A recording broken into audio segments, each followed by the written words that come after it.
দেখো আমাদের একবার হচ্ছে চা খাওয়া হয়ে গেছে, মাথায় তেল দিয়েছি তো তার জন্য মানে কেমন লাগছে আর কি, মানে একবারে চাপা চাপা মুখটা। তো যাই হোক, আমাদের একবার চা খাওয়া হয়ে গেছে আর এখন হচ্ছে আমার বাড়ির হচ্ছে সবাই উঠলো, তার জন্য এই যে আর একবার চা বসিয়েছি, সবাই মিলে খাবো। আর তোমার এবার হচ্ছে মাসের সদাই যখন সদাই আনতে গেছিলাম, তখন অনিমেষের সাথে যখন যাই আমি বাইরে, তখন দেখি দোকানের চা গুলো এত স্বাদ হয় মানে কি বলবো।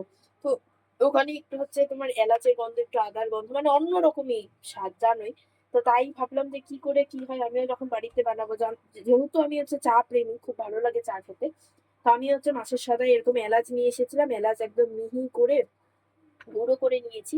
এবার যখন হচ্ছে আমি চা বানাই তখন এই ছোট্ট একটা চামচ রেখেছি, বেশি আবার দিলে ভালো লাগে না।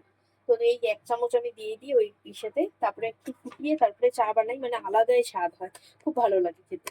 তো তাই, তো এখন হচ্ছে সবার জন্য চা বানাবো, চা খেয়ে নিবো, তারপরে শুরু হবে আমার দিনটা। আর রান্না টান্না আমার সব কমপ্লিট, তার জন্য আরো ঝামেলা আজকে নেই, কালকে প্রচুর ঝামেলা হয়ে গেছিল।